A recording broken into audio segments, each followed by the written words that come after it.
ગુજરાતના વરસાદથી લઈને કોરોના સુધી તો કેનેડાથી લઈને ઈરાન અને ઇઝરાયલ સુધી આજના દિવસમાં 10 એવા મોટા સમાચાર બન્યા છે, 10 એવી ઘટનાઓ બની છે જેના વિશે તમારે જાણવું ખૂબ જ જરૂરી છે. અને શરૂઆત આપણે ઈરાન અને ઇઝરાયલથી જ કરી તો એવું લાગી રહ્યું છે કે ટૂંક જ સમયમાં ત્રીજું વિશ્વયુદ્ધ શરૂ થઈ જશે, કારણ કે આ બંને દેશો એકબીજા પર હુમલા કરી રહ્યા છે. અને અત્યાર સુધી ઈરાનમાં આશરે 224 લોકોના મોત થયા છે, તો બીજી તરફ ઇઝરાયલમાં પણ અનેક લોકોના મોત થયા છે. અને આ તરફ જે અમેરિકા છે એ ખુલ્લેઆમ ઇઝરાયલનો સપોર્ટ કરી રહી છે, અને બીજી તરફ એવું લાગી રહ્યું છે કે જે ચીન છે એ ઈરાનનો સપોર્ટ કરી રહી છે. જો કે અમેરિકાએ ખુલ્લેઆમ ધમકી આપતા કહી દીધું છે કે જો ઈરાને યુદ્ધ અટકાવવું હોય ને તો ઈરાને અમારી બધી શરતો માનવી પડશે. અને એવું કહેવાય રહ્યું છે કે યુદ્ધથી ગભરાયેલ ઈરાન અત્યારે પરમાણુ ડીલ પર અમેરિકા સાથે વાતચીત કરવા માટે પણ તૈયાર થઈ ગયું છે. કેનેડામાં G7 મીટિંગ ચાલી રહી છે. એ બધાની જ વચ્ચે રાષ્ટ્રપતિ ડોનાલ્ડ ટ્રમ્પ અચાનક જ આ મીટિંગ છોડીને અમેરિકા પરત ફર્યા છે.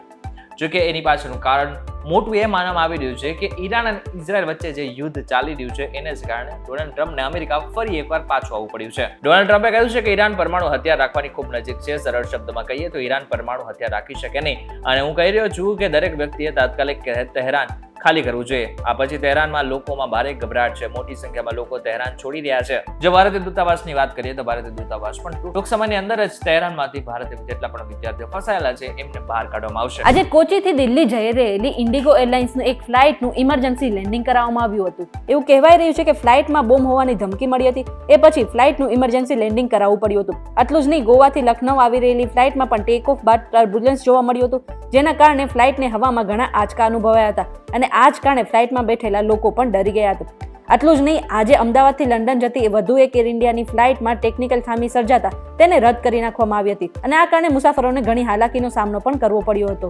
આટલું જ નહીં, દિલ્હીથી વડોદરા આવતી એક ફ્લાઇટમાં ટેકનિકલ ખામી આવતા એ જે ફ્લાઇટ છે એ ફરી દિલ્હી પરત ફરી ગઈ હતી. ટૂંકમાં ધીરે ધીરે એર ઇન્ડિયાની જેટલી પણ ફ્લાઇટ છે એમાં ધીરે ધીરે ટેકનિકલ ખામી સર્જાતી રહે છે. આજે આખા ગુજરાતમાં ઓરેન્જ એલર્ટ જાહેર કરવામાં આવ્યું છે, એટલે કે ગુજરાતના અલગ અલગ વિસ્તારોમાં ભારેથી અતિ ભારે વરસાદ પણ પડી શકે છે. એમાં અમદાવાદમાં આગામી 2 દિવસ સુધી રેડ એલર્ટ જાહેર કરવામાં આવ્યું છે. ઇન શોર્ટ જો જોવા જાય તો ગુજરાતમાં ઓફિશિયલી ચોમાસાની એન્ટ્રી તો થઈ ચૂકી છે, પરંતુ એની સાથે ભાવનગર, સૌરાષ્ટ્રના મોટા ભાગના વિસ્તારોમાં જોવા જઈએ ને તો વરસાદ આવી રહ્યો છે, અને ભારે ખમ વરસાદ આવી રહ્યો છે. ભાવનગરમાં પણ છેલ્લા 2 દિવસથી અનરાધાર વરસાદ આવી રહ્યો છે, અને આ જ કારણે અનેક જગ્યા પર પાણી ભરાઈ ગયા હતા. આટલું જ નહીં, આટલા વરસાદને ધ્યાનમાં રાખીને ભાવનગરમાં 2 દિવસમાં જેટલી પણ શાળાઓ અને કોલેજો છે એને બંધ રાખવાનો નિર્ણય કરવામાં આવ્યો છે. અને આ સાથે સાથે જેટલા પણ રસ્તાઓ છે ત્યાં પણ પાણી ભરાઈ ગયા છે, અને અમદાવાદ આવતા જેટલા પણ હાઈવે છે ત્યાં પાણી ભરાઈ જતા લોકોને અત્યારે મુસાફરી ન કરવાની સલાહ પણ આપવામાં આવી છે. ગુજરાતના અનેક વિસ્તારોમાં વરસાદ પડી રહ્યો છે, પરંતુ અમુક વિસ્તારોમાં વરસાદને કારણે લોકો ત્રાહિમામ પુકારી ઉઠ્યા છે. બોટાદમાં કાર તણાતા 2 લોકોને બચાવી લેવાયા,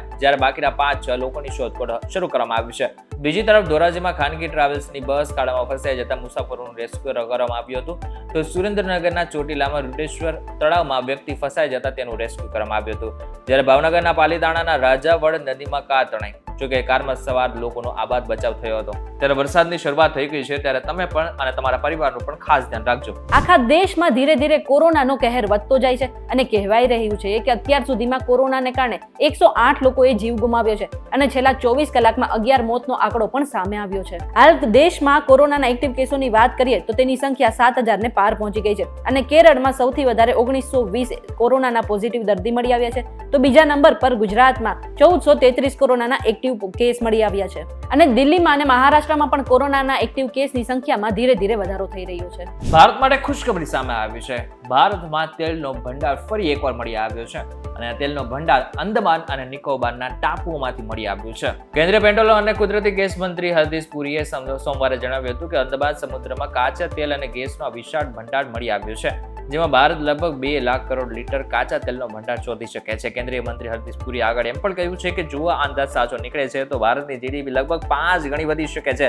આ પેટ્રોલિયમ ભંડાર તાજેતરમાં ગુયાનામાં મળેલા crude oil reserve 11.6 billion barrel જેટલો હોઈ શકે છે. ભારત સરકાર ઉર્જા ક્ષેત્રે આત્મનિર્ભર બનવા માટે સતત પ્રયાસો કરી રહી છે. ટૂંકમાં કહો ને કે જો આ ભંડાર સાચે મળી આવશે ને ભારતના લોકોનું ભવિષ્ય ચોક્કસથી સુધરી શકે છે. પાકિસ્તાનના લોકો જ પાકિસ્તાનના આર્મી ચીફનો વિરોધ કરી રહ્યા છે. અમેરિકાના આમંત્રણ પણ વોશિંગ્ટન પર પહોંચેલા પાકિસ્તાનના આર્મી ચીફ આસિફ મુનીરને ભારે અપમાનનો સામનો કરવો પડ્યો હતો. વોશિંગ્ટનમાં અઢળક લોકોએ જનરલ આસિફ મુનીર સામે જોરદાર વિરોધ પ્રદર્શન કર્યું હતું, અને અમેરિકન આર્મી પરેડ દરમિયાન પાકિસ્તાનીઓએ મુનીર સામે વિરોધ નોંધાવ્યો હતો અને તેમની વિરુદ્ધ સૂત્રોચ્ચાર પણ કર્યા હતા. અને મોટાભાગમાં લોકો એવું પણ કહી રહ્યા છે કે અમારે પાકિસ્તાનમાં લોકશાહી જોઈએ છે, લશ્કરી સેનાનું કોઈ પણ નિયંત્રણ નથી જોતું. આખી દુનિયામાં યુદ્ધનો માહોલ છે. ફરી એકવાર રશિયાએ યુક્રેન ઉપર હુમલો કર્યો છે, જેમાં 14 લોકોના મોત થયા છે. રશિયા કીવની આસપાસ કુલ 27 સ્થળોએ મંગળવારે ડ્રોન અને મિસાઇલ હુમલા કર્યા, જેમાં તેણે રહેણાંક વિસ્તારો, શૈક્ષણિક સંસ્થાઓ અને જાહેર સંપત્તિને ભારે નુકસાન પહોંચાડ્યું. જ્યારે યુક્રેને કહ્યું કે આજે અમારા દુશ્મને ફરી એકવાર અમારી પર ડ્રોન અને મિસાઇલ વડે હુમલો કર્યો છે, જે ફેબ્રુઆરી 2022ની શરૂ થયેલા યુદ્ધથી અત્યાર સુધીમાં રશિયા દ્વારા થયેલા મોટા હુમલાઓમાંનો એક છે. ત્યારે રશિયાનું યુક્રેનનું યુદ્ધ, બીજી બાજુ ઇઝરાયલ અને હમાસનું યુદ્ધ, અને હજી હવે નવું ઇઝરાયલ અને ઈરાન વચ્ચેનું જે યુદ્ધ છે એ ત્રીજા વિશ્વ યુદ્ધ તરફને કદાચ લઈ જઈ રહ્યું છે. ત્યારે આ બાબતને લઈને તમારું શું કહેવું છે મને જરા કોમેન્ટ કરીને ચોક્કસથી કહેજો. વિડીયો થકી જો તમને કોઈ ઇન્ફોર્મેશન મળી તો વિડીયોને લાઈક અને શેર જરૂરથી કરજો. તથા જ ઇન્ફોર્મેટિવ વિડીયોઝ માટે VTV ડિજિટલ મારી જે ચેનલ છે એને એકવાર સબસ્ક્રાઇબ કરી નાખજો.